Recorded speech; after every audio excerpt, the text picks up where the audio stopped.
Well, dude, I'm super stoked that we're doing this. I know we've been trying to put it together for a minute. Yeah, dude. For everybody who hasn't gotten a chance to sit with us and yap at dinner and get all the context and stuff like that, what do people need to know about you to understand like who you are today and some of the things that you've gotten up to? Oh man, honestly, I think like what I'd like people to get out of this about who I am is that I'm just like anyone else, man. I grew up with big dreams. But I think what separates me is I've just been going for them, willing to fail, willing to figure it out as I go. Not really have a plan for most things I tackle. Just kind of, if something sparks my interest, I look more into it, and then I'm like, shoot, man, I better go for it, and just figure it out as I go. Honestly, Yeah. like I've come up short so many times, but I've learned that like that's part of the process, and falling in love with the process, and just kind of going for it. Were like big dreams and like shooting big, was that something that was kind of like raised into you with how you grew up and like inside of your family, or is that something that was kind of unique to you inside of your fam? I think like so I'm from California originally, grew up on a ranch. When most people hear that, they kind of look at me as like, oh, California rich kid rancher, like, but it wasn't like that. And like like no knock on my parents. Like my parents were great parents, but they worked very hard for everything they had. Mm-hmm. And I kind of like growing up in that environment, you see that. And my dad would work like 6 days a week, like 10-hour days. Like half the time I wouldn't see him, Yeah. but he would always show up like to football games or anything I had going on. Like he always supported me. And I think just seeing like his work ethic and my mom's as well, like kind of showed me that like if you're willing to work hard at something, like, and you have goals that you're trying to achieve, like you're able to dream a little bigger, because hard work is like the recipe for success, in my opinion, from my upbringing, and like seeing just everything my parents got in life, like they earned. Yeah. And just like, yeah, I've just tried to model that into my, I guess, lifestyle in today's world. Yeah. Did you, working like, or like living on the ranch and everything like that, did you have the typical like waking up at 4 a.m. and doing stuff on the ranch and like that version of hard work too? Or what was growing up in that environment like for you? Oh man, my mom used to make me clean horse stalls, dude. And I hated it. I hated it so much. But no, I never we didn't have many animals. Like we ran some cattle when I was younger, but I was probably like 3 or 4. Okay. So I never really took much part in that. But I was like helping feed the horses, clean their stalls. We didn't have like chickens or goats or anything. So it was mainly just a horse ranch, because my mom's a horse trainer full time. So Awesome. Really anything to do with horses I was involved with growing up. Did you have that like entrepreneurial spirit from watching your mom do that, or is that something that kind of kicked in later? I think I was always around it. So my grandpa worked full time on the ranch that I grew up on too. So any like things like fencing, dirt work, like building stuff, like my grandpa took care of. And I think I saw like how he attacked it. And then my dad as well, he had a company, a dirt work company, and they would do house pads. Okay. Like, so I saw like kind of his realm in that way. And then, yeah, my mom being the horse trainer. So I think I was always around it, but I guess I never really like thought that I could be an entrepreneur myself. Just never really planned for it. Right. But now that I'm in like an entrepreneur role, I guess like it makes more sense to me of why like I love the pursuit and like everything that comes with it. Right. It's like one of those things that like it makes a lot more sense looking back than it might have like felt like at the time, maybe. Yeah. So when you were saying that, like that your story has a lot of like dreaming big, being willing to fail and all that kind of stuff. Obviously you left California to go to college and stuff like that. But what were some of the first dreams that were like, okay, I'm going to get off the ranch and go do something different? What were some of those like first things that started getting exciting for you? I think football. So football for me, when I was growing up, like football was everything because it brought my family together. My family would travel for me to go to these football camps or games, or like my grandparents would show up, mom and dad, brother. So everyone was around football. And I didn't really know how good I was at football until high school, until I started getting like recruited and stuff like that. So I think the big dream when I was in high school was obviously play college ball. You know, everyone's talking about it. It's like the cool thing. A lot of my buddies were heavily recruited, so I kind of got to see them go through their process and like all the camps they go to. Were you in a bigger town in California where there's like a lot of scouts and stuff like that around, or was it kind of like smaller high school ball? No, it was actually pretty big. I think our high school, I think my graduating class was something crazy, like 1,200, 1,300. Oh, damn. Like it was like my last name's Perry. So I was like towards the end of the pack. So when I went to walk across stage, it was like 4 p.m., like 110 degrees, dude. Like I was hurting. Yeah. But so we had a big high school. So I got lucky with that because the bigger high school, like more recruiters are like going to come out to see those high schools. Cause we were the highest division in California. I think maybe one below, like Mater Dei and, those schools, but we played De La Salle every year. Always got our butts whooped by them. They were just a well-oiled machine, but, I got pretty lucky. And the kids that I graduated with my senior year, there's 3 of them that are still in the NFL. Damn. So I was just around like talent. And I think I just got lucky in the sense that since I was around talent, like other, like these big schools were able to see me and kind of be like, oh, like I remember I had USC talk to me and they're just like, yeah, man, you'll probably never play for us, but like, we'd love to help you out, get somewhere. And I was all right, cool, man. We'll take like, it. At least you're honest. Right. Cause I was like, 5'10", 165 pounds in high school. Like I was pretty small, but, it was cool to see like how many of those bigger schools were willing to like help me, like guide me and like, all right, like you won't make it here. But we see that you're talented. We see your work ethic. Like we want to help you get to the next level. So I got pretty lucky in that, in that sense. So me dreaming of college ball got me to college ball, which was really cool. Did being around guys who are getting recruited that heavily and like are in the NFL now, did that reinforce your ideas that you were kind of like starting to develop over your childhood about the hard work thing and about like the ability for that to kind of take you where you wanted to go? Yeah, I'd say so.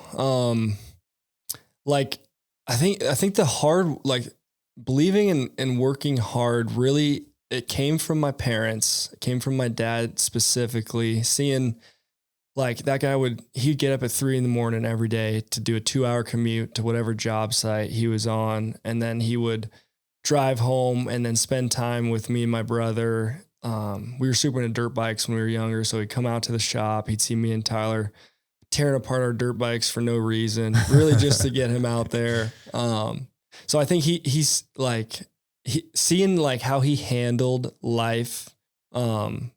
That's what instilled the work ethic in me. But then being around, like, I think the natural talent that I was around athletic wise, I think like I have a natural competitive like part of me to where like I want to hang with the top people. Like I want to be the best at whatever I do.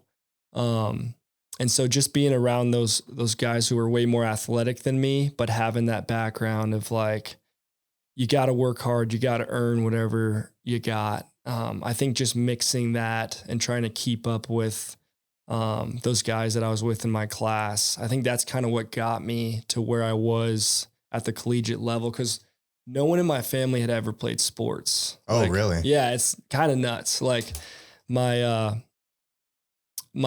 dad raced motocross. My mom was a horse trainer, rode horses. But I had never had anyone in my family even go to college. So college to me was like, I never really believed that I could make it, but I always wanted to, just to get to that level, just to be like, show people like, just cause I came from, you know, kind of a working class, background with no like athletic history, Mm-hmm. like you can still do it. What's it like being the first one in your family to both play college sports and go to college at the same time? Man, honestly, like I think about that sometimes. It's kind of surreal. I'm grateful for it, but like I don't like I try to be someone that doesn't hang their hat on past accomplishments. Yeah. I think I'm just wired that way. So it's like I look back and I'm grateful for the opportunity, like all the memories that came from it. All the things I learned about life were awesome. But like I guess I don't really see it from any perspective but my own. Like it was cool, but like I'm more like, all right, like accomplished that. What's next? Right. You know? 100%. Did it feel differently in the moment? Right. Like you're leaving your hometown. You're like, okay, I'm going all the way out. Did you go to Montana State first? Yep. So like going from California to Bozeman and all of that, did it feel different in the moment being like, holy shit, I don't really have anybody to be like, hey, how do I do this, that, or the other thing? Like in the moment, did it feel different than it does looking back on it now? Oh yeah, man. I think when I first got to like the college locker room and I was walking around in there and I saw like when you get to college, they blow up your name on your locker. Like you have everything laid out, folded for you, different pairs of cleats. Like it's insane. Like the amount of money that goes into it, you're like, dude, like that's my name. That's crazy. So I think in the moment it was definitely like a wow factor. But then it just like, it becomes normal to you, right? You're around it more. You're in and out of that locker room. You're meeting all these great coaches that you hear about, or, you just like, you're in it. So you don't really think about it. Like it just becomes normal to you to be in that environment. Right. But I think like first day, it was definitely like, holy smokes. And like seeing the size of people. Yeah. Yeah. That's a weird one. Being around like D1 O linemen for the first time is like, how are we the same species? Yeah. Right now? You're like, what do your parents look like, dude? Yeah. I remember. So like one of the first weeks I was there, we timed 40-yard dashes, and I'm not a straight line speed guy, right? Like every time I'd break away in high school, I was getting hot, dude. And it was like, it's the worst in film too. It's like, damn. Yeah. Like you just like your coach blows it up. Like everyone's like, here it comes. And you're like, oh, I know the trailer, white boy. Come on. Yeah. But dude, yeah, like first or second week I'm there, we timed 40s, and we had this D lineman from Texas. And I think it was Texas or Washington, but he ran like I think it was like a 4.67 40. Which is hauling ass. Dude, for like 240, 250 pounds. Like, and like I'm used to it more now because it became more of like a consistent thing for those big guys to run that time. But when I first got to college, I'd never seen it. Right. Yeah, seeing that for the first time, it's nuts. Dude, it was mind blowing. Yeah. Well, anyway, I ran, and then I was like a 4.7 or like a 4.69. And everyone was like, I was slowest running back in the running back room. And everyone was like, they post the times, or like we go through them, and everyone was looking at him like, oh my gosh, like this guy, who is this running back from California, you know? And I'm like, no way. It was just like, welcome to college, buddy. For real. That's so cool though, dude. So, we were talking a little bit off mic. I actually didn't know how your college career ended, but talk to me a little bit about like the arc that you go through in college once it becomes normal, and then kind of like how that chapter ended up closing for you. Yeah, man. So the first 2 years of college football for me, so I come in there, life's good. It's not great yet. I'm basically thrown into the Shark Tank, running the scout team, just getting absolutely slammed. Yeah. Like, I mean, the defense is just taking knocks on us, right? Yeah. So that's kind of my first year. I got in on a bunch of special teams though, so that was really cool. Mm-hmm. I think it was just kind of like a work ethic thing. Like I took a lot of pride in like always being the guy to like go full speed. Yeah. Like, and I think it pissed a lot of the teammates off at times because like it'd be like 10 degrees out and I'd be like just trying to slam people, Yeah. and they're like, dude, chill out. And I'm like, I got to get some playing time. Uh-huh.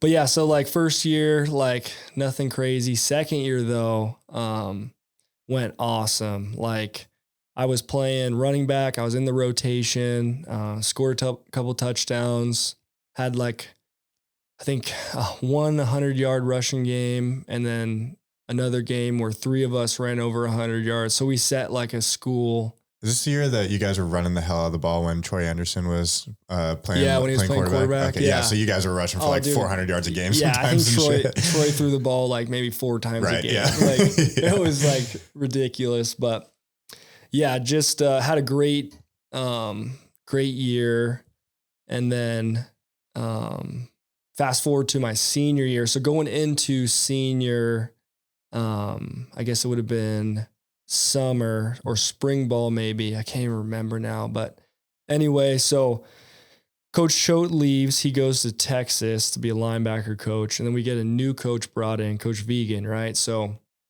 this like 3 years or 2.5 years of like hard work, like dedication, like you're earning trust, you're earning respect. Like people know you, they know your values, they know what you're going to bring to the table. Like that's all gone now. So now it's like a fresh start. Like everyone like is competing for a position. I feel like you got to prove yourself again. Yeah. You got to like reprove yourself, which was stressful. Right. So especially being a walk-on running back, like you're just like, I hope I make the team. I hope I make the team. Damn. So were you on scholarship going into your senior year, or were you still like walk-on status at that point? Just walk on. Crazy. Yeah. I was walk on status. Coach Choate, he gave me money, but when he left, like all of it was taken. All of it resets. Like, because it's a new coach. So anyway, so the Coach Vegan comes in, and then like spring ball or fall ball, I get hurt. So I tear my labrum, I dislocate my shoulder and my elbow at the same time. So, dude, so my arm was like wrapped around my back like a noodle. Like it was, I could still hear it, but it was like just basically because your senior year, like especially in high school, right? Like it's, you work hard, you build all that trust, that respect, and then it's the best year of your career. Right. So I just assumed college was going to go the same way. Yeah. I just had that, like, I was doing double days. I was like catching the jug machine, like 300 reps a day extra, like doing footwork drills. Like I was putting in so much extra work.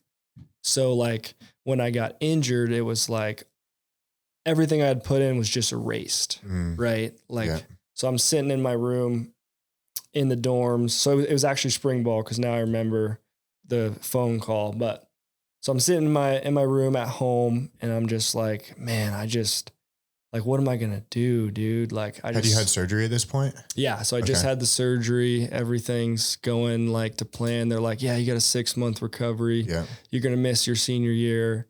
And I'm just like heartbroken, dude. Like everything I put in is just like gone. Like I can't believe it. So anyway, we go home for May because we get a month off in summer. So you usually go home, and you probably know this, like see your fam, say what's up. Yeah. So I go home for summer. Coach Vegan calls me while I'm home, and he's like, hey man, like we're going to medically retire you. And I was like, what? Like, I don't even get a chance to like come back. Like I can't even prove myself again. Like I had no opportunity to like argue it. It was just like, hey, like you've played a great career here. Like you have everything to be proud of. You've earned everything, but like, this is the decision we're making. So so you didn't even have like, you couldn't even argue your case. Yeah. I had nothing. Which, like, being a hard work guy, I feel like that's even tougher. It was like a huge shock. Like, cause I felt like I had earned everything that I'd gotten there, and then for it to be stripped away by like someone that I didn't know. Right. Cause I never really got to the point with Vegan where like I knew him and I trusted him. It was more of like, I knew him for like 3 months, and then he was like, all right, man, we're going to go a different way. Right. And I was just like, no way. Like, Which it would have been different if Choate made that call to you, because then you've got like all of those years of like, hey man, like, cause even from your seat, you could be like, well, we've got a great relationship, so I can trust you in like making that this is the right decision potentially. So yeah, that's a tough one, man. Especially being in a spot where it's like, okay, now I'm gonna bust my ass to earn this spot on the team. I'm gonna do this and that. After coming in as a walk on and getting playing time, like I don't think a lot of people, if they haven't played college sports, realize how big of a deal that is. Because there's a lot of walk ons that spend 5 years, they redshirt, and then they spend another 4 years on the practice squad and like maybe see some special teams rep their senior year. But to be in a spot where you're like actually in the rotation and like putting up stats is crazy. Yeah, I mean, it really was crazy. Like you don't hear like a lot of walk-ons becoming successful. Like most walk-ons, like they'll stay on special teams or that'll be their career. Yeah. And I was getting like really good running back playing time, and it was awesome, man. I'm super grateful for everything that I accomplished there. But I always like whenever I think about it, I always wish that I could have accomplished a little more, or like that what if question comes in, right? Like, what if I played my senior year? What if I didn't get hurt? Like, what would have happened? Like, I'm not saying I would have been an NFL guy, that's for sure. But like, I just think about like, yeah, just different things to hang your hat on, different things to be proud of. Yeah. But what does that do to your psyche for the first time, not having the option of like, yeah, bro, all you have to do is work hard? Dude, you want to talk about a curveball? Like, because the recipe for success throughout my whole life, up to that point, has been like work ethic. Like the harder you work, like day in, day out, like you're going to achieve all your goals. And for that to like not work out for the first time, I was like, whoa, like that was my first time in life where it was like, hey man, like you're not good enough. So it was like that, like trying to accept that in the moment was so hard. I didn't, honestly, like, cause I was still part of the team. But I kind of became that poor me guy, you know, like why me, poor me, like this sucks. This is unfair. I became kind of a bad teammate, salty guy. Yeah. Like I was kind of like, F this, F that, like this isn't important. And, looking back, like I was just in a dark place. And like being a man, especially, like you don't really ever admit when you're not doing well. Right. But like I was pretty unwell, and like I never really told any of my good buddies that. I think my family knew it, but I was never willing to like share that with them. Yeah. So I kind of just became distant from everyone. Started to develop that box, where that self-perceived box of like, man, since I was not good enough for, you know, the football team, like I'm not going to be good enough for this or this or this. And just kind of like, I like started to drown in that like negative attitude about life. And, it was tough, man. I had to do some soul searching. Like it was hard to pull myself out of that. What were the things that got you out of that thing? Because I think I've seen that a handful of times too, but a lot of times I'd see it after people like graduated from football. We had this tradition at Rocky called the senior burn. And before our last home game, we would all get together and have this big bonfire. And it was probably the most actually like not toxic in like the like the trendy way about it, but like physically we were burning like cleats and a bunch of different shit. But all of the seniors would have a chance to like bring something to the bonfire that like meant something to them. And they'd throw them in there. And a lot of times it was like a pair of gloves or cleats or old playbooks or something like that. And like just talk about their experience there. But so many times there'd be these people with these stories and they're like, I don't know what I'm going to do after football. Like this has been my thing since I was in grade school. Yeah. And now like, it's your identity. It is. Yeah. It's like your identity. It's the people you're hanging out with. It's the thing you're striving for. It's what you get recognized for. A lot of times it's your friend group. Like it's so many things. So I would see those guys who would say that after football, just be like super spun out. But I never really got the chance to see how they pulled themselves out of it until a lot of times a couple years later when you run into them. So for you, how did you like reverse kind of that like doom spiral of all the dominoes being like, well, if it's not football that I'm good enough. Probably not school, probably not this, probably not that. How do Mhm. you reverse that thing? Man, I think what it was for me was because, like you said, like it's your whole identity, it's your background, it's who you think you are in that moment. And like once that gets stripped away, you're kind of looking in the mirror, like, man, like who are you? Like who do you want to be? Who do you want to become?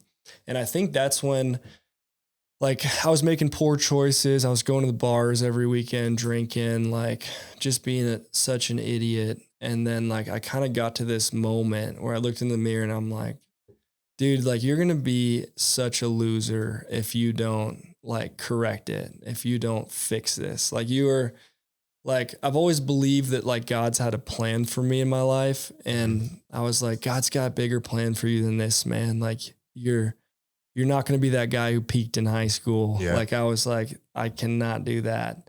And so, luckily I had a football coach in high school that introduced me to the fire service. Okay.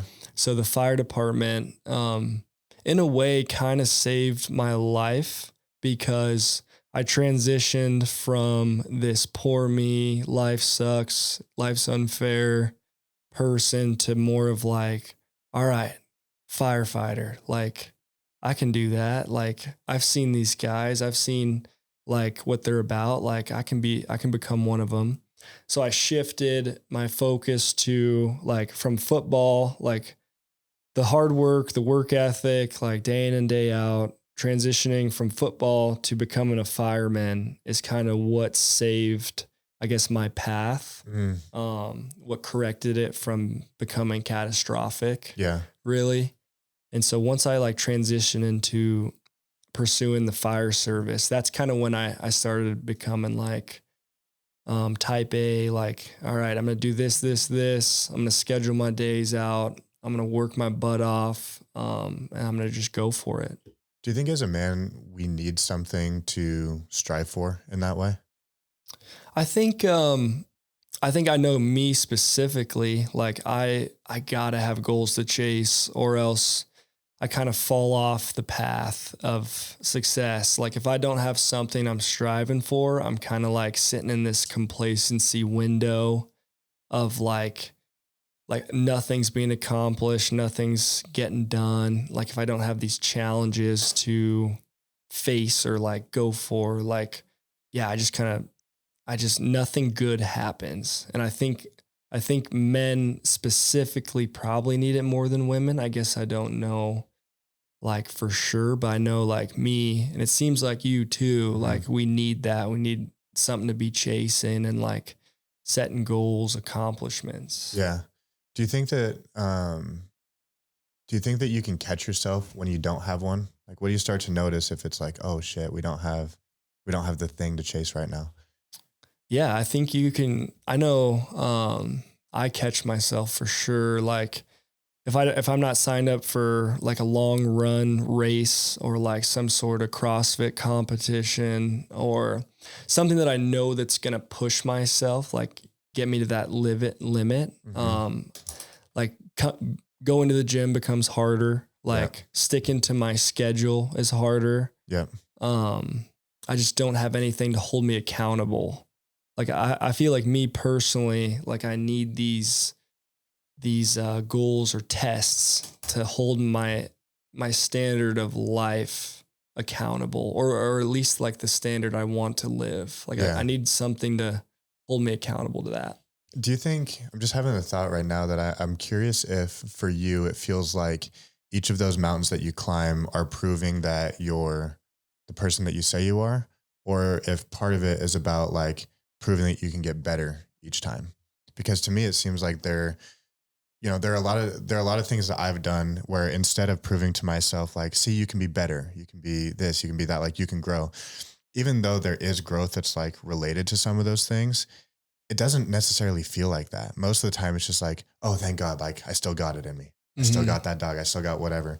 But it doesn't always feel like it's necessarily a growth thing. You know, like getting a new belt in jujitsu, winning a boxing fight, building a business, hitting certain targets. Like a lot of times it doesn't feel like this mountain that I'm climbing, but it almost feels like this like treadmill kind of thing where there's obstacles and I'm like, oh, okay.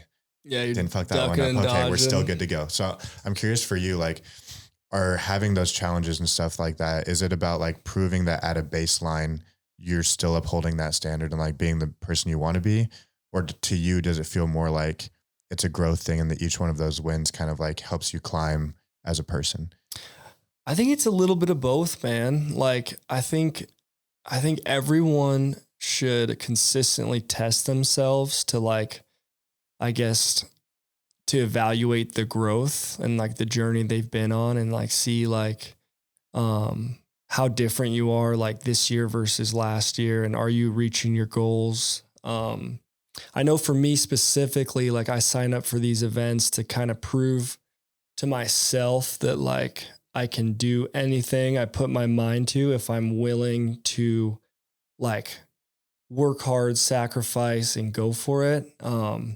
One thing that I did, I think it was last year, that was kind of out of my ordinary for like testing myself was I did this 100-kilometer run in Zion National Park. Yeah. So 100K, it's like 61 miles. And I've never been a runner, right? Like right. I'm short and compact. Like I'm not built as a running back. Yeah. Like I'm not, I don't got the strides that maybe some people got. So I've been kind of on this running journey the last 3 years or so to kind of like test my limits. But so I started, like I ran a half marathon in Bozeman, and then I went and did a marathon here in Billings. And then after the marathon, I was like, shoot, like that wasn't that hard, right? Like 26 miles, like it sucked for sure. But I was like, man, like I could have probably got a couple more in, right? Right. So I signed up for this 61-mile race and kind of forgot about it, honestly. Really? Yeah, I kind of forgot about it when I signed up, or like months after I signed up. And my wife, who at the time was my girlfriend, came down there with me. But it was this 61-mile race through Zion National Park, and I ran the marathon, half marathon, but in training for this run, I didn't run over 10 miles. Like it was for the 100K. It was so dumb. Like looking back, so you're not following a program or nothing. Bro, it's like, I'll just get out there. I'm just like, it's the test yourself. It's the like, okay, I can do it. Yeah. And just consistently testing myself. And so, I signed up for that and I went to run it. And I think me being a competitor at heart, like it's a blessing and a curse because it fuels me, but it also like, I've learned that whenever I'm too competitive, it kind of leads to a little bit of downfall, like some regression almost. Okay. How so? Well, just in this race, man. So we start out, so there's 100-mile, or not team, but like there's 100-mile race competitors. And then they start at 5 a.m. And then there was the 100-kilometer race competitors and they start at like 5:30. So we started 30 minutes after like the big dogs, right, as you will. And we start off and I'm just like hauling, dude. I'm like, I come out at like an 8-minute pace, which if you're a trail runner, you know, like that is not sustainable. And this guy's an idiot, right? So I'm like passing people in the 100-mile, who are running the 100-miler. And I'm like running past them, like just each one that I pass, I'm like getting a little more energy. Like I'm like, heck yeah, dude, like I can do this. I should have done the 100-miler, which no. But so I get to like mile 20. I see my girlfriend and I had two buddies that came down there to pace me for a couple sections of the race. Yeah. And so I see them and they're like, how are you doing? And I'm like, oh man, life's good. Like I'm crushing this. This is nothing. What's your pace sitting at this point? Dude, it was like literally like an 8:39 minute. Which is kind of hauling ass for a marathon too. Like moving. Yeah. And dude, we're running through the woods, like up and down, like we're climbing rocks. Like I am cruising. And I got to that mile and I'm like, all right, life's good. Well, 20 to 30, that was a different story. I was like smoked. Like I got to mile 30 and I'm like, I still got 30 more miles, dude. Like what? And my buddy Mac, who came down there with me, he's just the most positive dude. Like I made the right choice and getting Is he him pacing down you there. at this point? Like right at 30? Okay. Yep. He's like, dude, we got this. Like life's good. It's going to be nothing. And so 30 to 40, I was like dying, but not so like exhausted to where you can't keep going, but like you're feeling it. I started to feel it in my hips, my knees, like my ankles. I'm like, my body's hurting. Was there a mental thing at mile 30 where there's kind of like that checkpoint of like, okay, I have to do that again? Like how much of that was how much of that was a mental thing of holy shit versus like the actual physical stuff starting to set in? I think knowing that I had only got to the halfway mark at mile 30, it was bittersweet in a way. Cause I was like, man, I just ran 30 miles. I've never done this in my life. Oh, true. Cause that's like your PR. That was my point, PR. Huh? Yeah. So I was like, kind of like living on like the high life. I'm like, dude, this is sweet. Yeah. And then my body was like, no, this is not. You're an idiot. You've never ran 10 miles, anything past 10 miles in training. Like, what are you doing?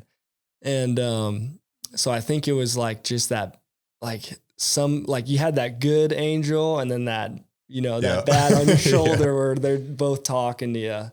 And luckily I had Mac to keep me going 30 to 40, but he was like, oh man, life's good. We're going to keep crushing it. So that's what we did. We just kept trucking along. But once I got to 40, so mile 35, another buddy switched out with Mac. And then, so we ran 35 to 45 together. And that's when it really started to hurt. But it was like, all right. Like, I was like, okay, I got 15 more miles. Like, let's go. Mm-hmm. Well, then for the last 17 miles, my wife, who was my girlfriend at the time, she started pacing me. Okay. Is she a runner? No, gotcha. She's not. Okay. She is like such an animal in the gym, but she does everything in her power to avoid running. Which perfect for her to jump in when you've got like 17 miles left and you're cooked already. Yeah. So she's strategic about it.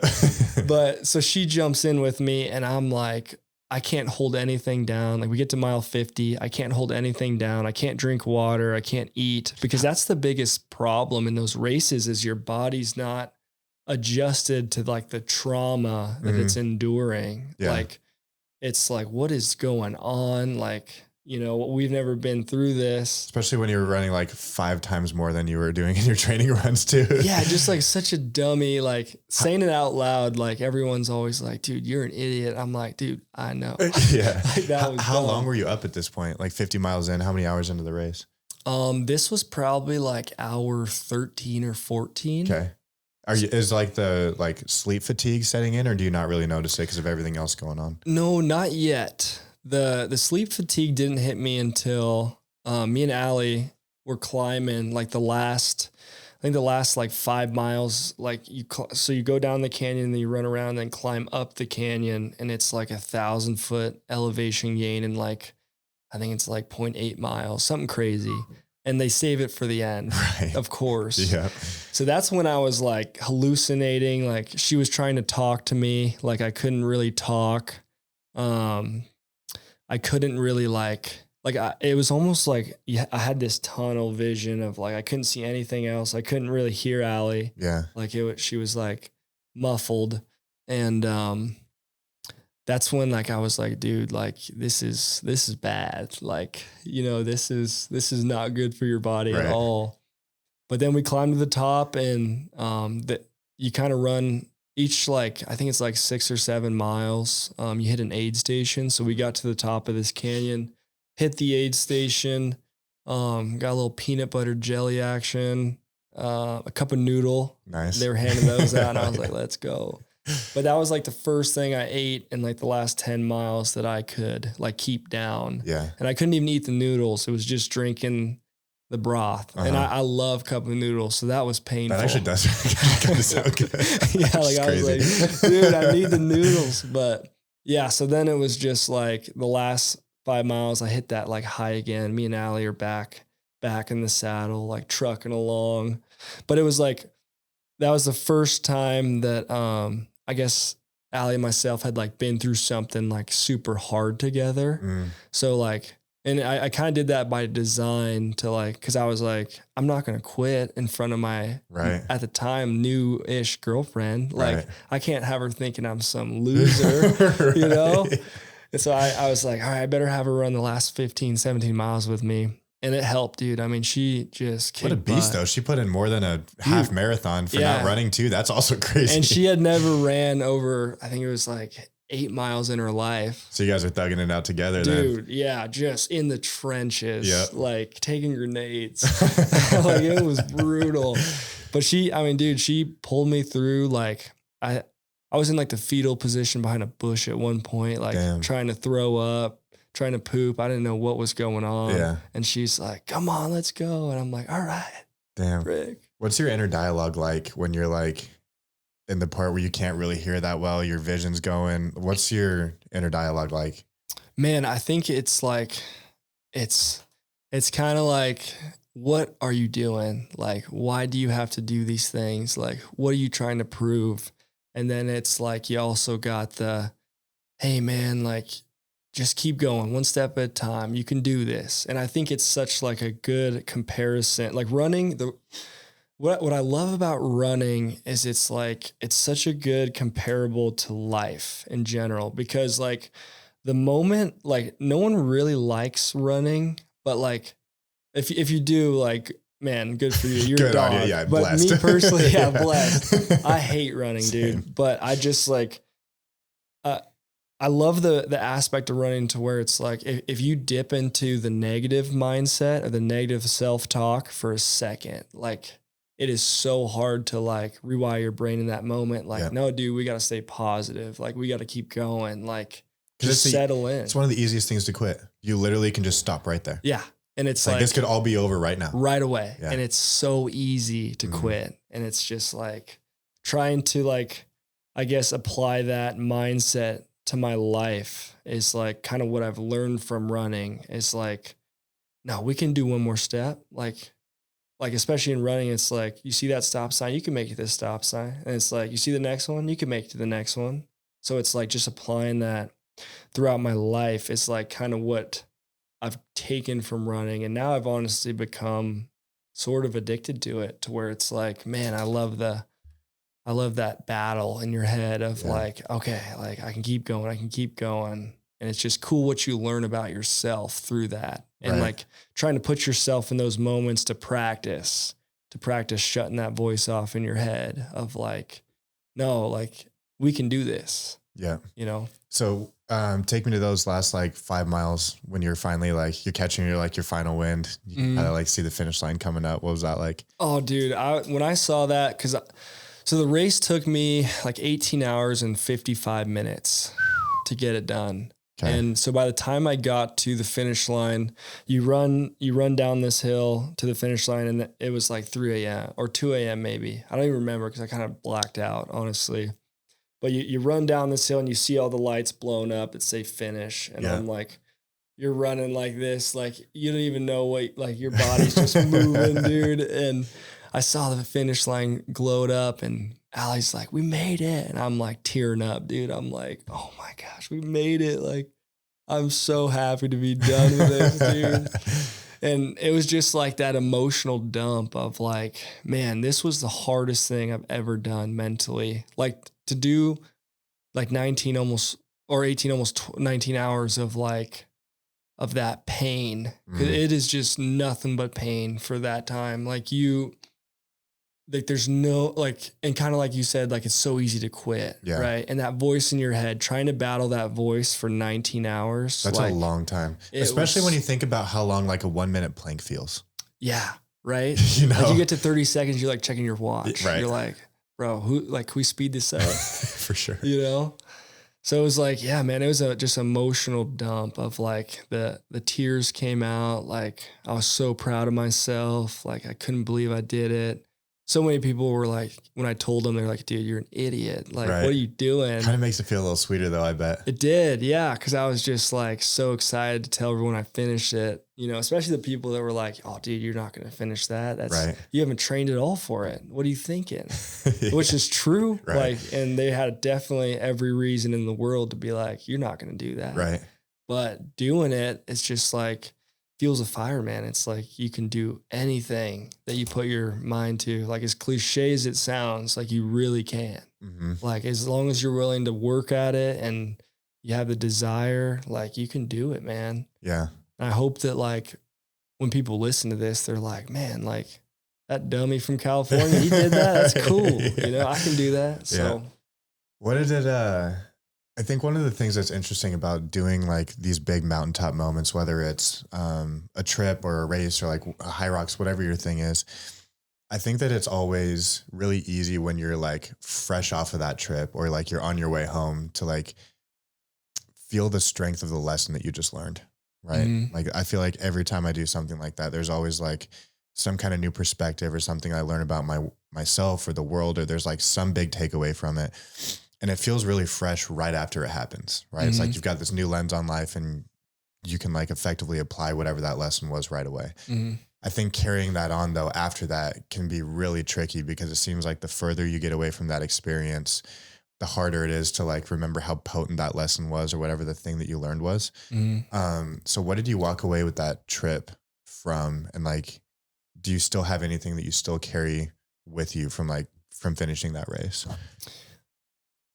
I'd say what I walked away with was number one, that if I'm ever going to do that again, I need to train for it. Yeah, for sure. Like I'm not as tough as I think I am for sure.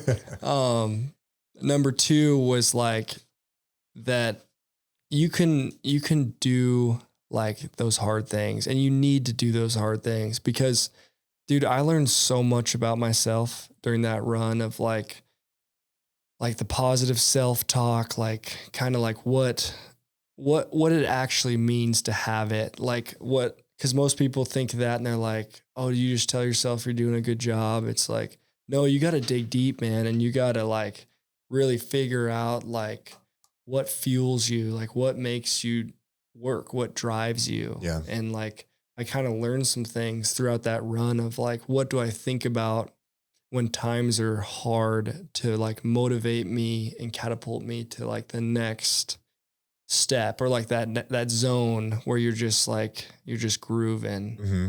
And yeah, that was a huge takeaway. Another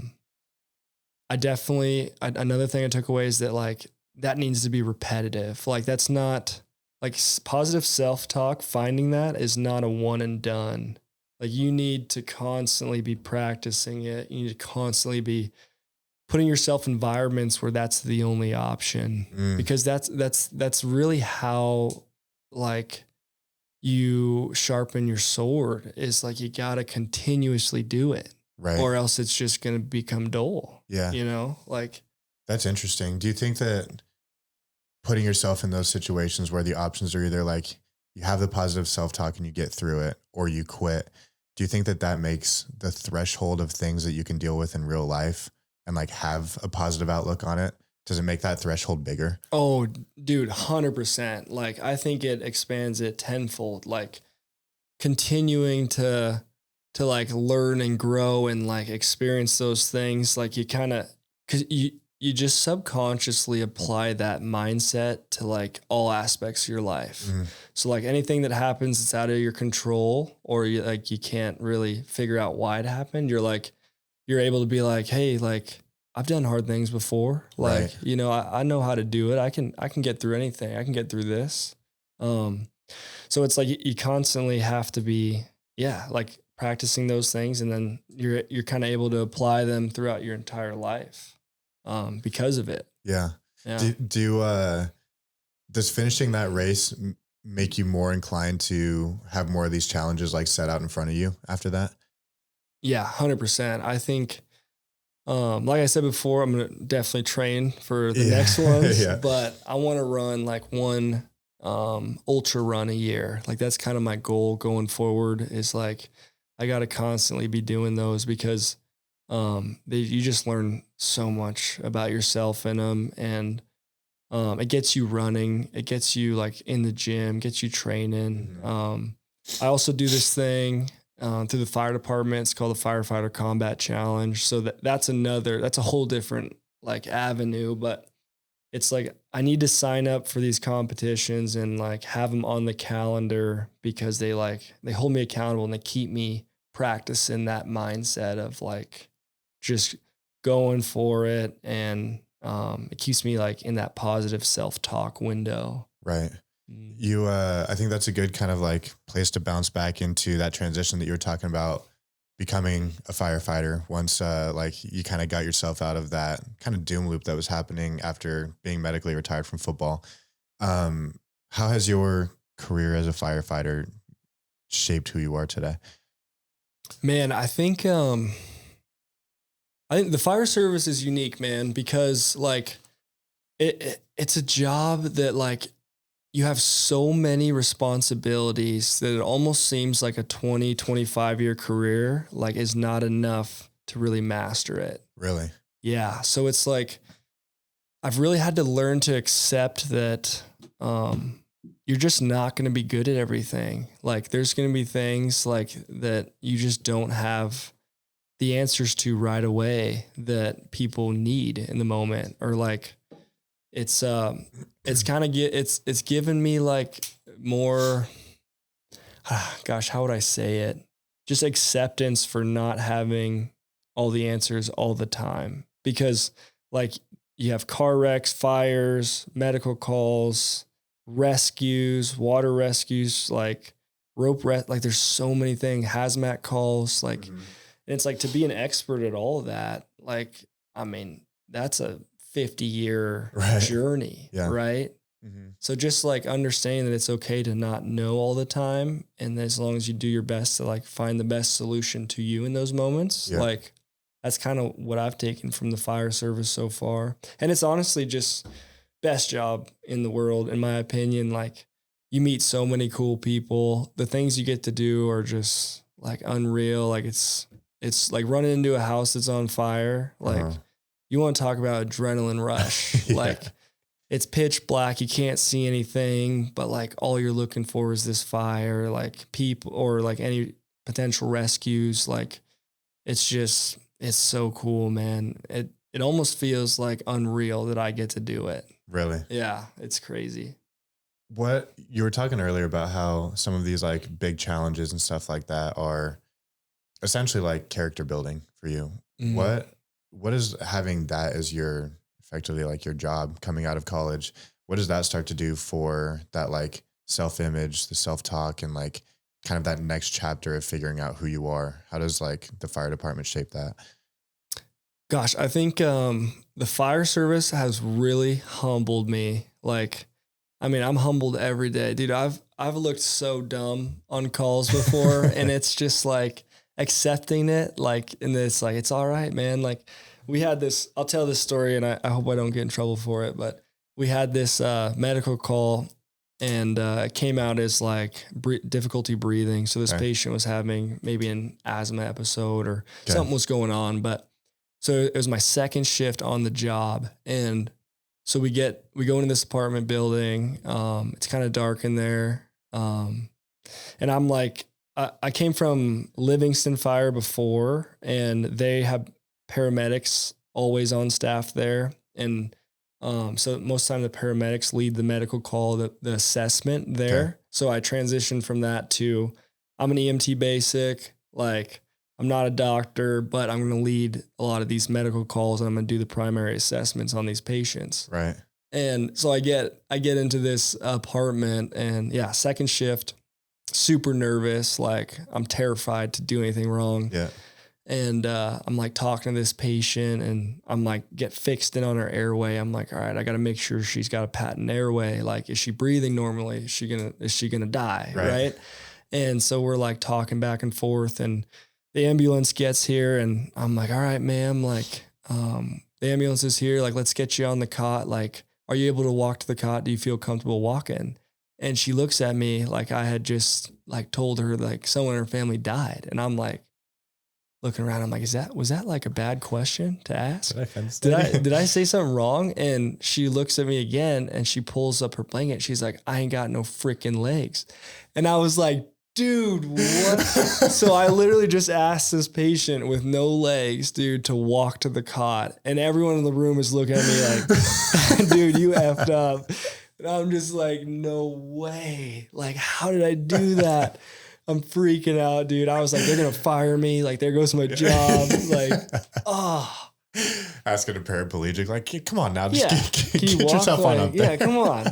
And I was just like, you idiot. And it was just like, looking back on it, it was funny. But in the moment, dude, I was mortified. I was like, no way. Like, that just happened to me.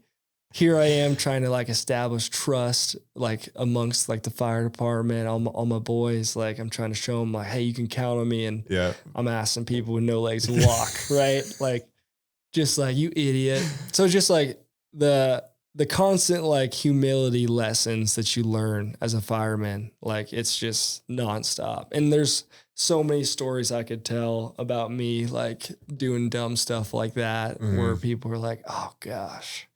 Like, so it's just like, yeah, just remaining humble, constantly learning, just accepting that you're not always going to have all the answers, but like doing your best, giving your best is what matters. Like caring about people. Like I have the natural, I guess I'd say, gift of where I care about people. Like I want everyone around me to win. I want people to be doing well. I want the environment to be positive. Like I want to like make a positive impact on like people's lives. And like in the fire service, you're able to do that like in the community, which has been so cool to do. And then transition into like construction too. It's kind of a different avenue of like providing for people and serving people in a different aspect. So it's like I have all these avenues to where I can serve and I can hopefully positively impact the people around me. So that's kind of like the cool thing about it. The foundation of it. Yeah. So for people that don't know what that transition looked like for you, jumping from doing the fire service and then, doing the fire service and then kind of jumping into the construction thing also. What did it look like making that transition? Because you didn't just jump into everything that you do now. But walk me through kind of like how everything has progressed to the point where now you're building homes and doing everything like that, and also firefighting. Yeah. So the reason that I started construction, so this is a kind of a good example of like, I think about this Bible verse all the time. John, I think it's 13:7. It's like, you may not know now, but later you'll understand. Right. So I was a walk-on, so that means I had to pull out student loans. And when I first got to Billings, I think they hired me on at like $20 an hour, right? So my take-home pay was like $2,400 a month, like pretty dang brutal, right, for having student loans. And I remember when I first got hired, I was like, oh man, I'm gonna be rich, like life's good. Then I got that first check, it was like $1,200. I was like, uh-oh. Just like, no way. Like rent's $1,000, like student loans, a couple $100, groceries. I was like, dude, I'm netting zero. Like how am I going to save money? How am I going to, be a family man if I can't even save money? So it's just like, I had all these things and I was like, shoot, freaking out, all these bills. And then, so I started like reaching out to other firemen and I was like, hey, do you guys do any side work? Like, what do you do? I'm looking to make a little extra money, make ends meet. And I had this guy reach out to me and he was hauling tires and super good dude, captain at the BFD. So really liked the guy and he helped me a lot, like get started with, I guess, making a side income and like showing me that you can do it. Because at first I was kind of like, once you get the fire job, you kind of just expect it to be like kosher from there. You're like, sweet, like life's good. I'm making money. I got a career. Got retirement. But it's like when you work a 24/48 schedule, you have this free time. And like me being a big dreamer, like I had nothing to do in this free time but dream, but like, but plan on other things to do or like create new goals for myself. So it was like, I had all this time to like, what am I going to do with it? Does that idle time kind of drive you crazy a little bit? Oh, nuts. I feel like when I have time, unless it's like scheduled time, like hanging out with my wife, like it's like I feel like I'm not doing anything productive. I feel like I'm just like sneaking into that complacency of like dude, like you got to be doing something. You got to be working on the next step or like accomplishing the next goal. Yeah.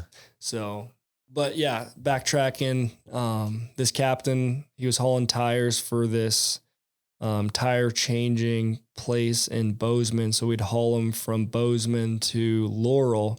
And basically I was a grunt. So I'd just drive with them, throw tires in this trailer, haul them back to Laurel and call it good. And I did that like pretty much every day off that I could. Yeah. And so that was making good money, but I was kind of like, I was excited about that in the beginning. And then I was like, well, shoot, like now what? Like, you know, you kind of see the cap right away of like what that looks like for you. Yeah.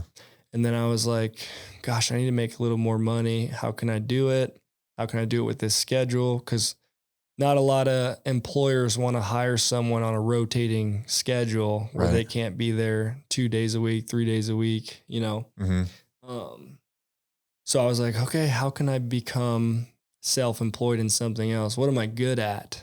Right. And just coming from working on the ranch, like I was like, all right, like I know how to work with my hands. I can do some manual labor. So this other guy in the fire service, he owned a construction business. And so I was like, called him up. I'm like, hey, I don't know how to read a tape measure, but I can sure haul some lumber for you. Yeah. And he's like, you're perfect. Get out of here. I was like, cool, man. And so yeah, I started working for him for like, I think I worked for him for almost a year. And I learned how to read a tape measure, did all the stuff. Just kind of learned like what he did, because what he did was siding, soffit, fascia. So like all the exteriors of the houses. And I was like, shoot, man, this is cool. Like you show up, you work your butt off, and then you see progress. Like seeing that progress is like kind of a motivator for me, because it's like you can weight it, or you can track progress when you're visually seeing it, right? Just like going to the gym. And so I was like, man, this is cool. And so worked for him for a year, and then I was like, man, I think I can do this on my own. Like I was making an hourly wage from him. I reached the cap at that company to where it's like, this is your role. Like this is what you do. You're gonna haul lumber, you're gonna cut material, you're gonna like put it on the wall. Like there's no room for growth. Right. So I saw that and I was like, man, I want to grow. Like I want to continuously learn, get better, sharpen my sword. And so I was talking to kind of my mentor. His name's Brandon Fleury. I'll give him a quick shout out because he's the man. But he was like, man, I think you can do this on your own. Like, what are you going to lose from going for it? Because I was scared, because I was like, I had a projected income each month that like gave me the extra money I was looking for. But it wasn't satisfying me. Like I didn't go home and I wasn't like proud of, I guess, what I was accomplishing, you know, like I was kind of I was serving someone else's goals, not my own. Was that an interesting moment for you when the first thing that you set out to do was like to make the extra money that you were looking for? What was it like reaching that and then looking around and being like, well, there's still something missing? Like, did you expect to be in that spot? I didn't expect to be, honestly, man, like I've never expected like the blessings that I've had in life, the rooms that I've stepped into, the doors that have opened for me. I've never expected any of it. Like to me, like I have to like consistently like take a step back and like, I guess, police myself and be like, dude, like none of this was ever supposed to happen. You know, you're just a ranch kid from California, from a working class family. You know, how are you in these rooms? And so it's all just kind of surreal to me, but like, kind of like what you said, like that moment of like, am I not being like, why am I not satisfied? Right. Like, what's going on? What's the problem? Like I'm making X amount. I'm living comfortably. I'm paying off debt. I'm happy, but it was like, there's still something missing. And it was like, shoot, what's missing? And so I had to do some kind of evaluating, and luckily the mentor, Brandon, that I have, I mean, he has just been such an advocate for me. And like, I never really believed in myself, like to the level that I feel like I should. I feel like I'm like my biggest critic. I'm super hard on myself. And I try to mask it a lot of times with humor, but Brandon was like Brandon and my dad were like the first people to be like, hey man, I believe in you. Like, you can do this. Like, I see through all your jokes and your humor that like there's deeper stuff than the surface level. Yeah. And he kind of pushed me into like being like, go for it. So what? What was it like getting called out on that? I didn't really believe him at first, because so he was my captain for 2 years at the fire department. So I grew super close with him. Like, he's kind of like, especially being a California kid, like away from home, you're kind of always searching for that family. Yeah. Like, I'm sure when you got here from Idaho, you were like, man, I don't have family here. Yep. Like, who's gonna like kind of take that role? And him and his family have taken me in like completely, like, and it's been amazing. But I kind of lost track. I just rambled there. No, you're good. I was kind of like asking for somebody to like see through the humor and all of that stuff and be like, funny joke, dude, but like, for real, you can do this thing. Oh, what did it feel like to have somebody that kind of like cut through all of that and went straight to kind of like the root of everything? Man, it was eye-opening. Like, it was surreal to know that someone believed in you more than you believed in yourself, I guess. Like, because I think the problem I have with me being my biggest critic is I think I put myself in this box sometimes, and I have to like constantly remind myself that like, man, there's no cap to this box. So you don't have to be in here. And to have him like, yeah, motivate me and say like, hey man, like, you can do it. It was just like, all right, let's do it then. Let's go for it. Yeah. And luckily I've failed enough in life, and I've come up short enough in my personal goals in life to know that it's okay to fail. Like, if anything, you need to fail. Like, you need that to understand that like there's a choice that you make when you fail. Like, you can either learn from it and move on, or you can be like, oh, I failed, I suck. It's kind of like that self-talk, right? Like, you can fall into the positive or the negative. So, just going for it and having him like support me, it was like one of the coolest things ever. And I owe him, honestly, any success I ever have. I think a lot of it, I should definitely credit to him and God for sure, because I wouldn't be in these rooms without God. But yeah, man, I've been blessed. What did it take for you in that moment to believe in yourself and actually go for the thing? I think what it took was just reminding myself that like, hey, you failed so much and you've come up short, and it's okay. You're still here, right? Like, I'm still able to pursue my dreams, my goals. Like, I'm still able to do it, even though I've failed before, even though that I've come up short all the time. Like, it's like you kind of, it's like a next play mentality, right? Like, if something doesn't work out, what'd you learn? Not like, oh shoot, I suck. Yeah. So, I think just being able to apply that is what's been like crucial for me, is like, yeah, knowing that I've been there, I've come up short, but I'm still going. Still just going to keep going, just figuring it out. It's an interesting thing to me that like there are times where instead of having this like unwavering conviction in yourself and this like rah mentality about your own self-belief, sometimes what actually gets you to make action and like do the dang thing is actually looking on the other side and being like, I don't need all of that stuff if I don't have it. Sometimes all I need is to look at the worst case scenario and say, it's not that bad. You know, like if everything goes to zero, if I fall on my face, if I fail, I'm still going to be all right. Like, what's the worst case scenario here?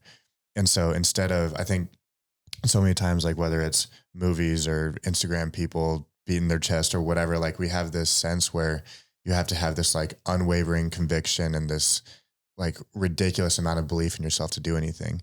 But I don't always think that that's true. I think sometimes you just have to be able to look at the very worst case scenario and be like, well, it's not that bad. So even if I don't think that I'm like 1000% going to achieve all these things, that I'm destined for greatness and blah, blah, blah, at least on the other side, I know that like worst case scenario, I'm still kind of all right. So like, I think that having that trapeze net or like knowing what that rock bottom might look like is like, yeah, but if I'm good to go there, then like, why not send it on this thing? Right. And I think it's a way to kind of like hack into getting yourself to take action and like essentially go without the motivation that you need sometimes. Yeah. And the truth, like you said, it's not that bad. Like, yeah, you kind of like, you're your biggest enemy, because like, I feel like me personally, especially like my head goes worst case scenario for like, if things don't work out, and like, I kind of spiral into this, like, oh, what if it doesn't? Or like, what are people going to think of me? Like, am I an idiot for thinking this? Like, but when you take a step back and you like evaluate like what worst case scenario it actually is, it's like, so what if this business fails? Like, so what if like these ideas don't work out? It's like, at least you can look back and say, you know what? Like, I went for it. Like, I don't have regrets. Like, I gave it my all. Like, I tried. Like, I feel like if you can do that, man, like you can't fail, because you're learning, you're growing, you're giving it your all, you're maturing. It's like the process is the beauty. Like, it's not the end result, it's the process. It's what you learn. It's who you meet, who you come into contact with, like all the new experiences. Like, that's what's beautiful. It's not the end result. Like, it never is. Like, you get to the end result and you're like, shoot, like I kind of wish I was still in the grind. Right. You know? Yeah, 100%. I think that thing is, I think it's kind of like the self-talk thing that we were talking about earlier. I think that there are times where it's really easy to look at the process and kind of that muddy middle and be like, man, this is the good stuff. These are like the good old days and all of that. But a lot of times that's when like things are going well along that journey. But just like what we were talking about with self-talk earlier, I think that it's the really difficult moments when you lose a client or you mess something up or you lose somebody on your team or something like that happens, where you have to remind yourself, like, this is also part of that journey that's really beautiful, and also part of that middle that it's like, yeah, it feels like it sucks right now, but these are the lessons and the things that like make a beautiful story. And so I'm curious, like, what is that like for you when you're in the middle and things kind of go sideways? Is it easy for you to remind yourself that this is part of that process that I'm excited about? Or do you have to like kind of tap back into that? No, just positive self-talk. We're going to get through this one and like kind of go that way with it. No, man, it's so easy to dip into the negative. And I think me personally, like, I've learned how to combat it, but I struggle with it every day. Like, when things don't go as planned, or like I'm not like knocking off these goals like in the order that I want to, like I kind of dip into this like, oh man, like this isn't good. Like, what's going on? Like, it's a struggle. Like, it's a constant struggle. And the best thing I've found for myself is like, you got to separate your days. Like, you can't, like, you know your goal, you know what you want to do, you know what you want to accomplish, but you got to take it day by day. And it's like, not every day is going to be a win, you know, and that's okay. But if you separate your days, you're able to kind of separate your challenges, separate your lessons, and you can, like, the self-evaluation process becomes a daily thing rather than weekly, to where you're not even touching the, beneath the surface of like the things you should be evaluating. Yeah. What do you mean by separate your days? Like, what does that look like for you? Basically what I do is, like, after every day, like when I'm hanging out with my wife, or like when we're talking, she's really good about asking me like, how was your day? Or like, how was how was this part of your day? She's Mhm. got a great, like, she's so awesome. I could go on rants about her, about how good she is for me, but I'll just kind of like go through my day in my head, like, okay, what went well, what didn't go well, and then why. Mm. And if I do that daily, I can make adjustments for the next day. And like daily adjustments are a lot easier to make than weekly, because when you think about like owning your business, right? So you have so many moving parts throughout the week, that it's easy to forget like challenges or forget things that didn't go right, or even go wrong. So like if you break them up into daily categories, you can make those adjustments. It's kind of like a halftime adjustment, Yeah. right? Like it's a lot easier to do it like condensed in a small amount versus like large scale. Right. Where you've got like a ton of shit to figure out all of a sudden. And yeah.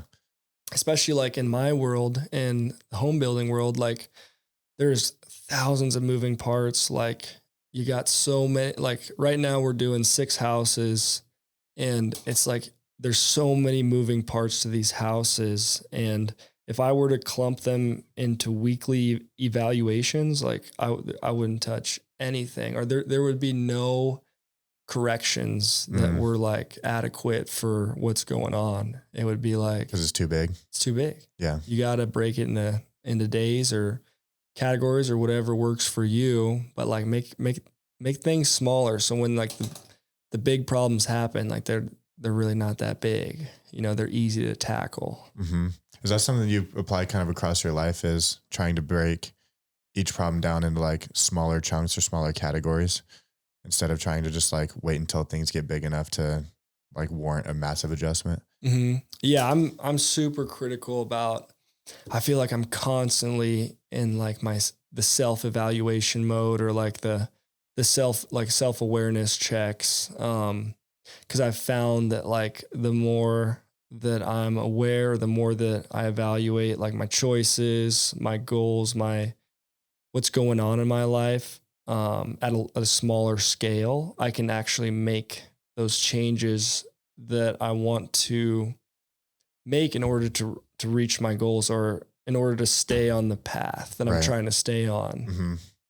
So I found that like, yeah, breaking everything up smaller, it's been huge for me. Yeah. It's like the big changes happen in small increments. Always. Yeah. You think about like weightlifting, right? Like if you want to hang clean 315 pounds, like you got to work on the small stuff. You got to work on your form, your catch, your pull.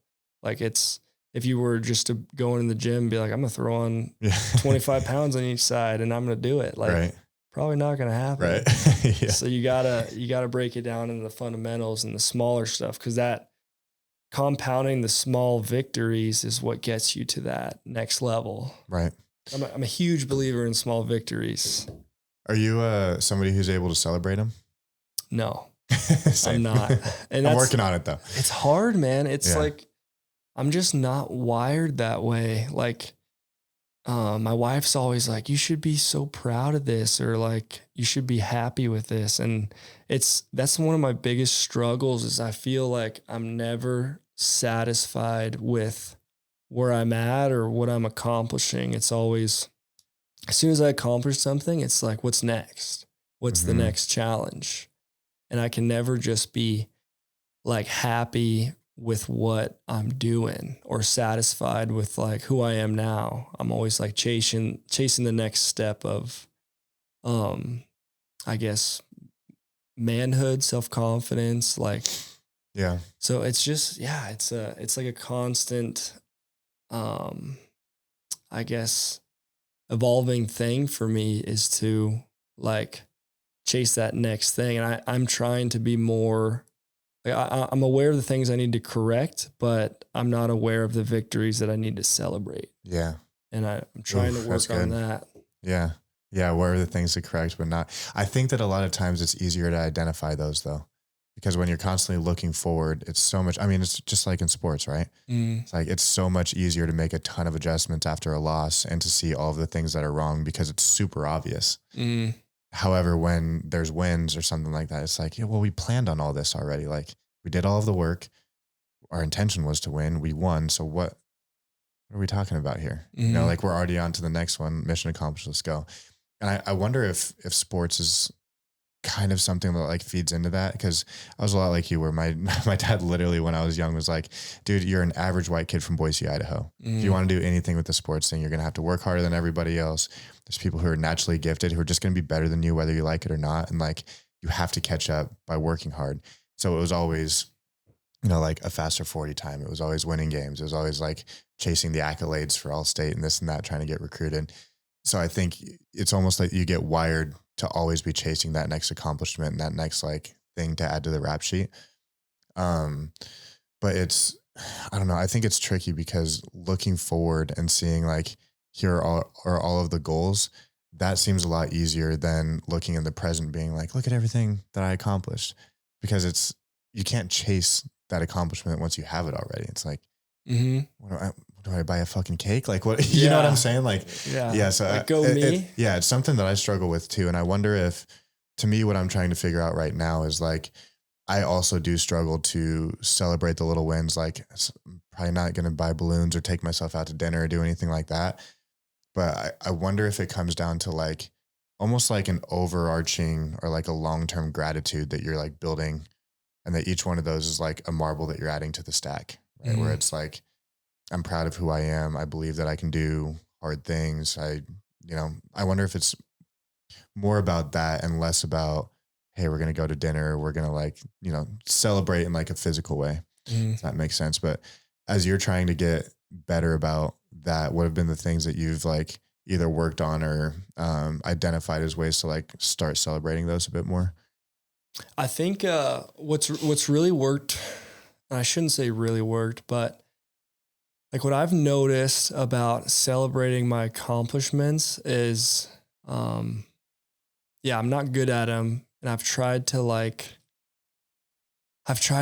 and honestly, Allie has been amazing at this, because she like reminds me that like, hey man, you're 27, Mm-hmm. right? Like you don't have to conquer the world at 27 years old, but I'm wired to like chase everything and like chase my goals, my dreams.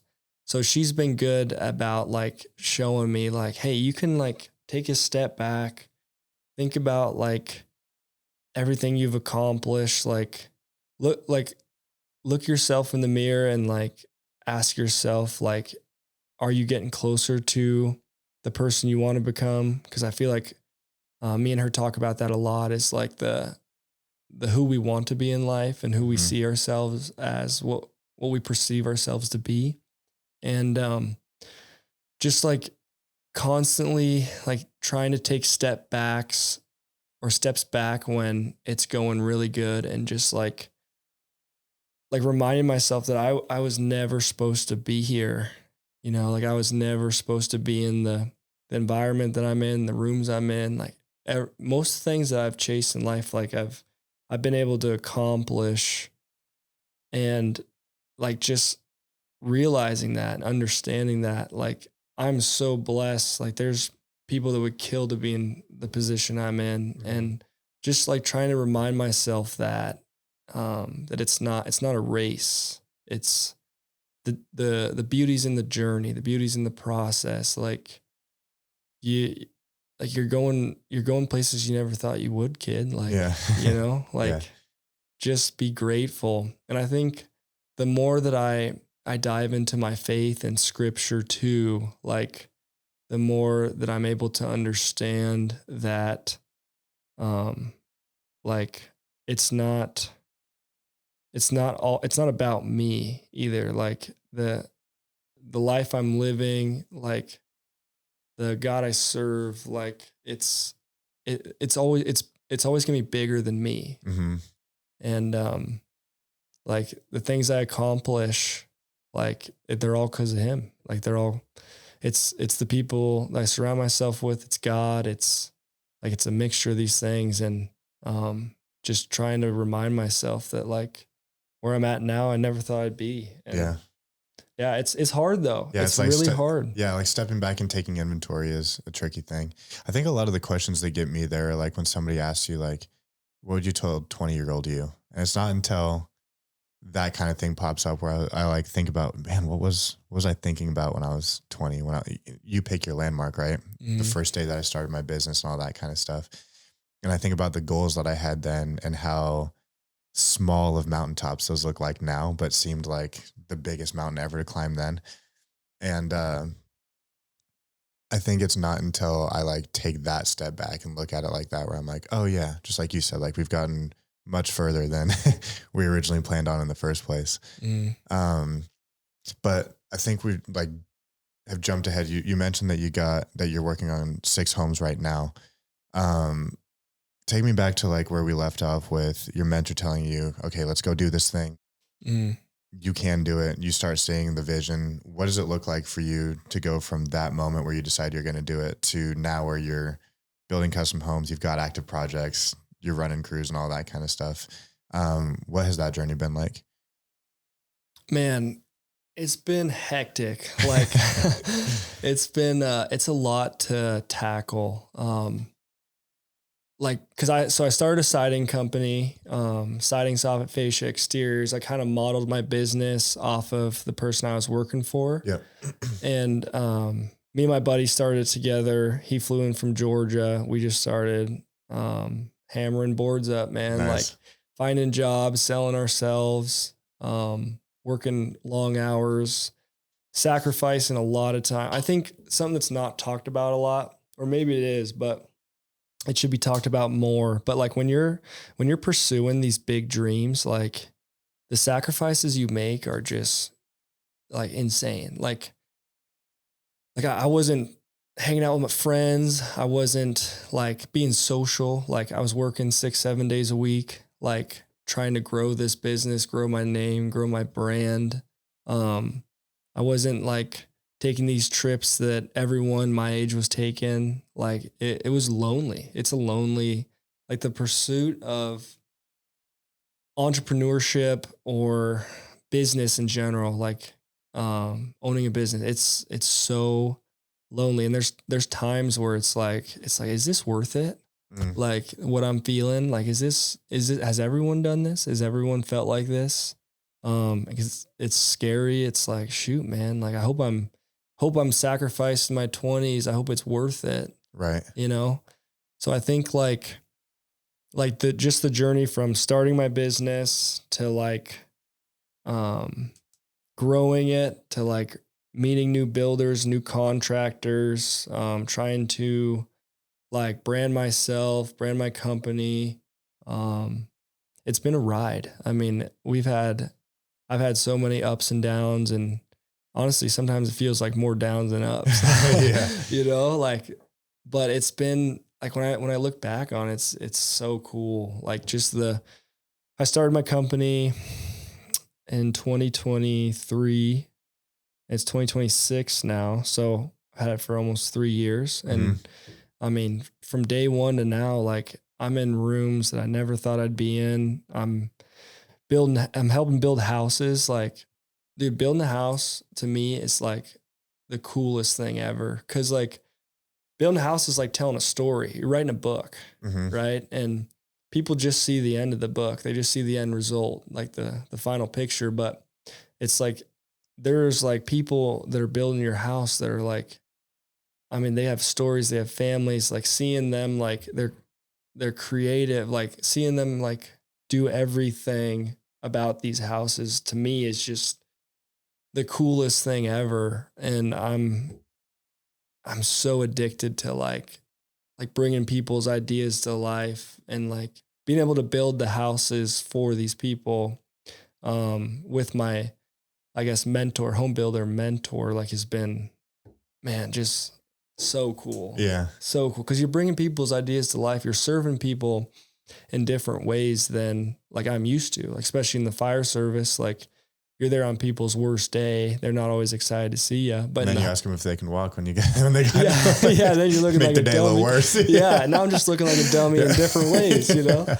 So it's just like, it's so cool to me. And, like just being able to serve people in this way of like, I'm bringing their ideas, their dreams to life, like physically, like it's been super cool. Yeah. Yeah. One of the things that, one of the conversations that we've had off mic that made me feel real, I guess like seen, cause like you said, it's kind of a lonely game in any kind of entrepreneurial venture. But, when we talked about the first couple times that you end up in rooms with people where you're like, I feel like I am here on accident. Like, I'm not sure if they invited me on purpose, but somehow I've got a seat at this table and it seems like everybody else is like a lot bigger and more important than I am. What were some of those first moments like for you, and how have you like, I guess like walk me through a couple of those first ones as you're like starting to build these homes and starting to like enter those rooms. What's going through your head as you're sitting there? I think, so the first time it really hit me was, like when the general contractor, so the general contractors run the jobs and they're in charge of scheduling, ordering material, making sure all the subcontractors are on task, following the plans, like everyone's on the same page. So they have a big job. And I had a general contractor come up to me this was 3 years ago when we first started. And he was like, hey man, you're the expert. Like, like, what would you do here? And I'm looking at him like, this is my first job. Right. I don't know. And you're GC in this job, or you're doing the siding on it? No, this is when I was doing the siding. Okay. So he came up to me and he's like, yeah, what would you do here? We have this problem with this eave. Like, how are you going to throw soffit up here? And I'm like, dude, I don't know yet. Right. Yeah, like I haven't got there yet. So that was like the first moment where I was like, man, this is real. Like I'm a 24-year-old kid. Like people are coming to me that are, in their 40s that have been doing this since pretty much longer than I've been alive. Mm-hmm. And they're asking me for advice. And I'm like, I don't have anything to tell them. Right. Like, I'm like, shoot, this is crazy. Like, and I've always been the guy, like, if I don't know something, like, I'm going to tell you I don't know. But I'm also going to tell you I'm going to do everything I can to figure it out. Because, like, especially in construction, like, nothing's worse than someone who, like, pretends like they know what they're doing, but they have no idea. And so I've kind of tried to shift that and just be like, hey, it's cool to not know as long as you're willing to work to figure it out and, like, work as a team to, like, come up with a common solution. And so that was like the first time. Another time, like, I think of like recently, like stepping into rooms that I never thought I'd be a part of, like being asked by, I guess, the homeowners or like people that were building these houses for, like, my opinions on things. Like, I've never owned my own house yet. I'm still like new in the process of home building. And like, so being asked like my opinions on things of like, I mean, these are like tens of thousands of dollars answers, right? Like these, my decision on these, like, is either going to cost the homeowner like $10,000, $20,000, $30,000, or it's going to save them. Mm-hmm. So trying to like navigate that, maneuver that, is, it's eye opening. It's like, holy smokes, man. Like I went from just siding and doing exteriors on houses to like, now I'm picking out like different bathtubs and like different showers and like the archways and hallways, or like I'm doing these like custom designs with the people.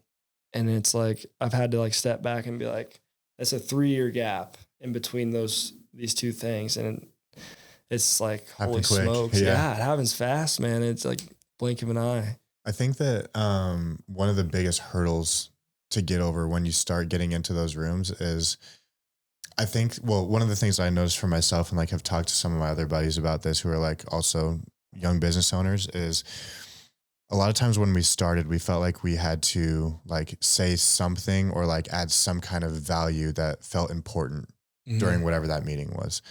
And a lot of times what you end up doing instead of saying something important or bringing value is like you chime in on something, you actually put your foot in your mouth because everybody who's sitting there is like, dude, shut up. Like, and I've done that my fair share of times for sure. But I think that lesson that you're talking about with like being okay, not being the expert and just approaching things with curiosity, I think that is such a massive lesson that I had to learn a lot of times the hard way. Is that like, if instead of you trying to like pretend that you know what you're doing or trying to like chime in and say something that sounds important just to check the box of like, okay, no, I did bring value here. I deserve my seat at this table. If instead you can just be a sponge and like learn everything possible and then be okay asking questions when you don't know something, I think that that takes you so much further because number one, you actually learn the lessons that you would have pretended to know anyways. So you've actually gotten better. But number two, you show people that you're willing to get better at whatever it is you're pursuing. And I think a lot of times like showing that ability to grow and ability to like learn and really be okay with being wrong. I think a lot of times that actually goes further than kind of knowing like what to do in the first place or pretending that you're going to, so I'm curious if that's something that you think will be like, as you continue to like grow your expertise, get more of these homes done and stuff like that. Do you think that that's a lesson that you'll continue to carry on and just like be okay being curious, even with more expertise as you start to finish these? Yeah, I think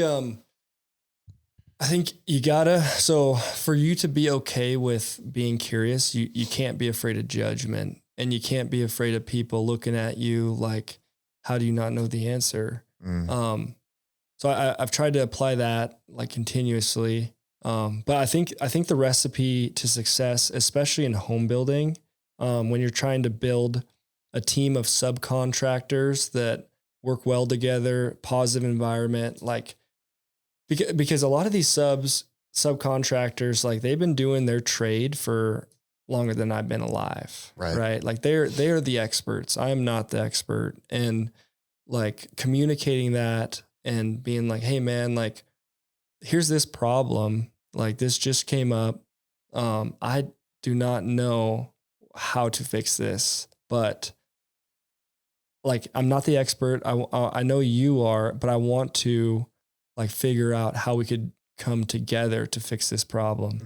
And I think like having that mindset for me has saved me in so many cases and scenarios because people look at that like, they're like, okay, this guy's like, he's not here to tell me that he knows more than me. It's not it's not a contest of who knows what. It's like, we're going to come together. We're going to solve this problem together. We're going to figure it out. And then we're both going to be better because of it. Right.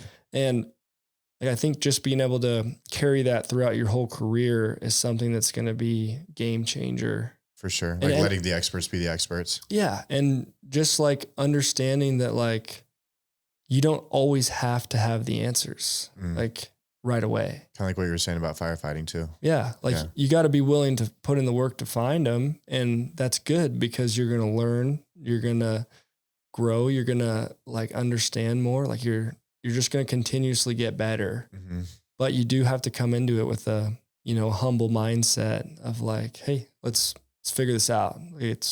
Anything's fixable, right? Like, let's do it. Let's fix it. Yeah. So now that you're in this spot where you've got a bunch of projects that you're juggling right away, you're 3 years in, what are the things that are the most exciting to you now? Like you've talked a lot about always having a mountain to climb and kind of a new challenge to go for. What are the things that have made that list at this point? So what I'm trying to do right now, so first to answer your question, I think what excites me the most now is seeing the expression on people's faces when they see like what we've created, like seeing their genuine smile. They're like, right now we're building this house for this lady, and we did these custom archways and fireplace in her house. And when she saw like the tile work, she was like, I didn't even think that was possible. Like, that is so cool. And like seeing like, I mean, she's worked her whole life, saved her whole life to do this, to build this house. And like, now we're creating it for her and to bring her that joy and satisfaction. It's like, it feels so cool. Like you just are so grateful that you get to be the person to like deliver that joy to her. Because now she's like so excited about this house. She can't wait to move in. Like she's going to raise her kids there. Like, it's like all the memories this house is going to create for her. Yeah. Like I got to be a part of like building that foundation for her. And to me, that's the coolest part. And what I'm trying to do that's different in Billings is like I'm trying to tell the stories of these houses, because like we were talking about earlier, a lot of people see the house as like the finished result. Well, I see the house as the story. I see the house as the book, and each different aspect of a house is a different chapter in the book. And I see like these different subcontractors and what they're doing in the houses. And I want to shed light on it. Like I want to film it. I want to like tell their stories and like show people like, hey, these are the people that are putting in their blood, sweat, and tears, like into building your house. And like, this is like their story. This is like, I want people to know like who created their house, their dream house for them. Yeah. And so that's what I'm trying to do now with filming all these projects, is like shed that light. And I think like my focus is kind of shifting a little bit, like to where I want to balance like serving the homeowner, but also serving these subcontractors and being like, hey man, like I appreciate you. Like you are valuable. Like what you do is cool, because the trades to me are cool. And like seeing the craftsmanship that goes into these custom homes, like I couldn't do it. There's no way. Like seeing like all these custom designs, like it just bringing it to life, bringing it together, telling the story of the house. Like that's my goal going forward. So cool. It's cool too, because I think it ties together a lot of what you said kind of throughout this thing about people being such a blessing when that's what your focus is, right? It's like, it's one of the things I like the most about talking with you is it's not a whole lot of fun to talk about business or building things with somebody when you're sitting down and talking about like, here's how we can get our profit margins to blah, blah, blah, blah. But talking with people who like their actual passion and serve it, and like the reason why they're doing what they're doing is like to serve people and to get those kinds of reactions and like have that positive impact. It's really cool to me that it sounds like that's kind of what the driving factor is. It's like, it's not trying to figure out like, how do we build the dopest homes and have the highest margins on them? How do we do, like that sort of thing. And so, I don't know, man, it's really exciting to me to think about the fact that you're in this community with that kind of mission, and that those are the stories that the homeowners are going to have when they walk into their dream house. Is like, not only did we get this really cool thing and this great experience, but like we got to learn about the subcontractors. We had somebody who like actually cared about this moment for us this whole time. And I think that that's a huge differentiator between you and like the rest of the people in the trades that I've had a chance to come across. Yeah, it's cool, man.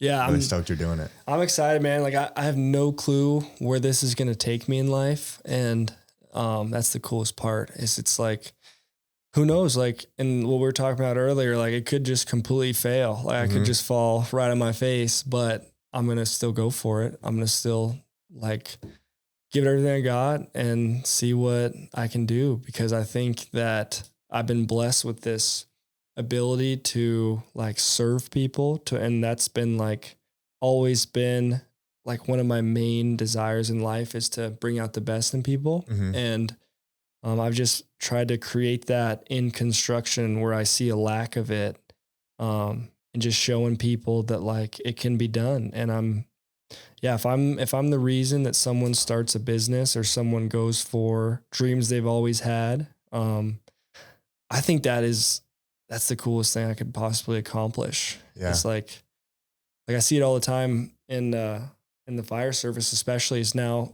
like, I feel like now that I've started and I've been vulnerable and sharing like, hey, this is where I've effed up. This is where I've fallen short.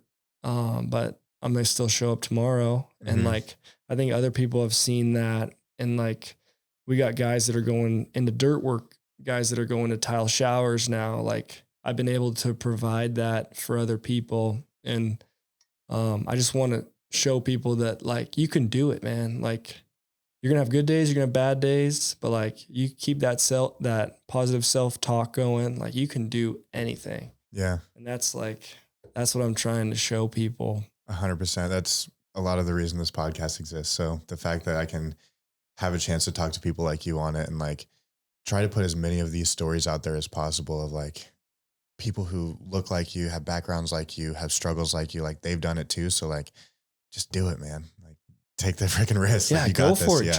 Yeah. Jump in, figure it out as you go. Like, like there's going to be bumps, but I mean, no great story has ever been completely positive the whole time. Like any superhero that you think of, any like great moment, like there's always going to be those downs that you got to climb the mountain again. And like just seeing that and living that, I just want to show people that like you can still accomplish great things, even if, you know, you're in a dark spot right now, or you've coming up short, or something out of your control happened to you. Like I want to show people like, just keep going, man. One foot in front of the other. Like, so what if you can't see the light at the end of the tunnel? Like lean on your faith, lean on your friend group, like lean on the people in your life that care about you, and just go for it.